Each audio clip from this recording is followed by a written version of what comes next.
¡Hey! Muy buenas. En el video anterior hablamos sobre la primera temporada del anime de Hell's Paradise. Y si no lo han visto, les recomiendo poner pausa y verlo primero, porque en este video vamos a estar retomando varios de los puntos de ese análisis. Les doy un momentito. ¿Listo? Ok, perfecto. Ahora sí, comencemos. Una de las principales conclusiones que sacamos en ese video fue que la primera temporada podía definirse como una introducción puramente funcional. No necesariamente mala, pero sí más enfocada en preparar el terreno que en explotar sus elementos desde un comienzo. Durante esos primeros 13 episodios, el motor principal fue la incertidumbre, pues no sabíamos qué era realmente la isla, por qué había tantos elementos religiosos, quiénes eran los Tensen, qué era el Tao, ni quién de ese inmenso elenco sobreviviría al siguiente episodio. Pero poco a poco el misterio empezó a desaparecer. Ahora, con todas las piezas sobre el tablero, ese periodo de gracia se acabó. La segunda temporada está obligada a desarrollar todo lo presentado. Tiene que trabajar a sus personajes, confrontar las ideologías de los humanos y los Tensen, y demostrar que todo ese trabajo sucio, como lo definimos, de la primera parte, realmente valió la pena. Y lo primero que se nota distinto es el ritmo. La primera temporada era mucho más dinámica y caótica. Saltaba de una dupla a otra, de una pelea a otra, de un punto de la isla a otro, generando muy bien esa sensación de incertidumbre, como ya dijimos, y de amenaza constante. Cada nuevo descubrimiento abría una incógnita más oscura. Cada grupo sobrevivía con información incompleta y cada encuentro podía terminar en muerte. A menos que te llamaras Gabimaru, Sagiri o Yusuriha. Pero ahora, gracias al conocimiento y la experiencia obtenidas, la historia se permite bajar un poco la velocidad. Por primera vez, los grupos de supervivientes logran reunirse, compartir información y contrastar lo que han descubierto sobre la isla, los Tensen y el Tao. Por primera vez, dejan de moverse completamente a ciegas. Y en este lapso de paz momentánea, cuando la isla deja de ser el agresor inmediato y finalmente hay un espacio para notar el impacto de todo lo que han vivido recientemente, pueden apreciar cómo han cambiado por dentro después de tantos golpes físicos, pero más importante, emocionales. Y aquí es donde la temporada tuvo una de sus oportunidades más interesantes con el personaje de Gabimaru, porque se introduce una idea tan inesperada como dinamitante cuando Yusuriha plantea la posibilidad de que su esposa no sea real, sino una ilusión creada por el líder de su aldea para manipularlo.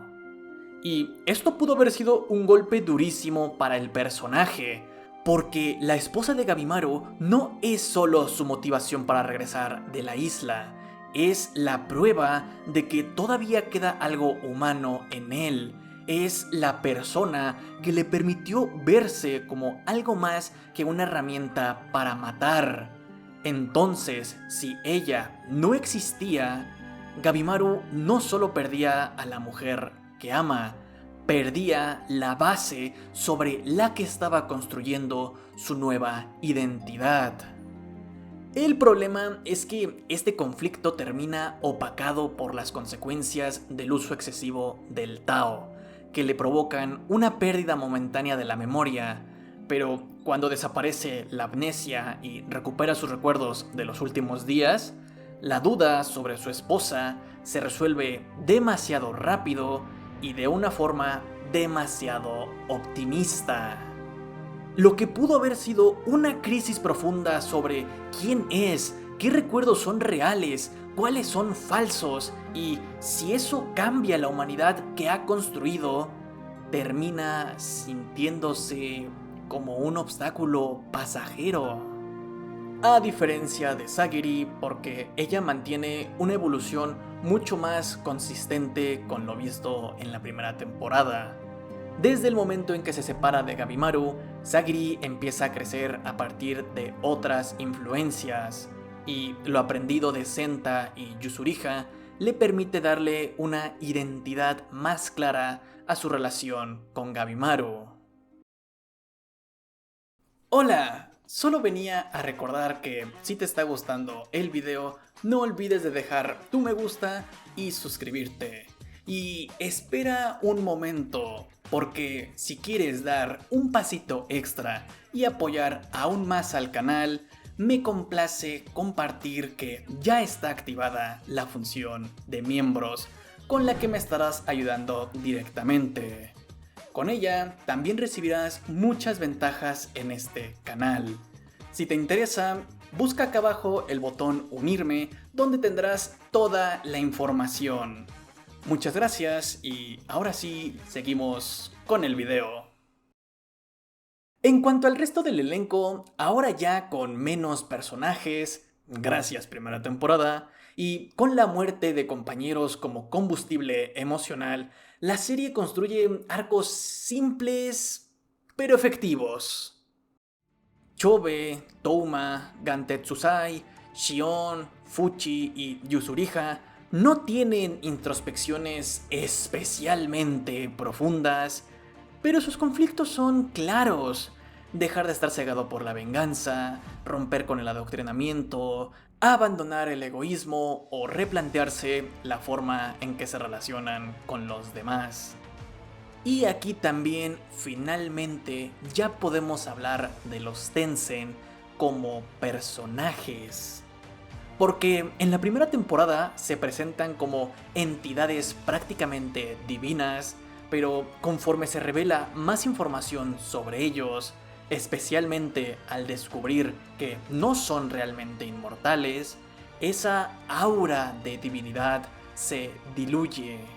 Dejan de sentirse como fuerzas incomprensibles y empiezan a definirse como personajes marcados por su propio trasfondo, por expectativas impuestas y por una búsqueda de perfección, inmortalidad y propósito que terminó deformando su forma de ver el mundo. Y ahora que los protagonistas ya entienden el terreno, tienen una idea clara del enemigo y sus poderes, y se han recuperado del impacto inicial, llega el momento de preparar un plan de contraataque. Porque para escapar de la isla deben pasar por el palacio por donde habitan los Tensen, pero no podrán hacerlo sin luchar. Así que deciden quién deberá enfrentar a cada uno. Y aquí entra la segunda decepción de esta temporada, el Tao. Inicialmente parecía uno de los aspectos más discretos pero interesantes y mejor trabajados de la obra, por su enfoque en el equilibrio y la comprensión interna, y como varios personajes ya tenían ligeras nociones de él, pero en la práctica termina simplificándose. Acaba reducido a un sistema basado en afinidades y relaciones entre elementos. Agua vence a fuego, tierra vence a agua, madera vence a tierra y metal vence a madera. No más que eso. Pero narrativamente, cada combate está construido para que los personajes involucrados tengan algún tipo de dinámica entre ellos. No son enfrentamientos puestos al azar. En varios casos ya existe una historia previa, una herida compartida o una tensión ideológica que la pelea simplemente termina llevando al frente. Los combates los obligan a actuar, a tomar decisiones y a mostrar qué tanto han cambiado desde que llegaron a la isla. La idea central de cada combate es la relación de los personajes con la humanidad, tanto humanos como Tencent.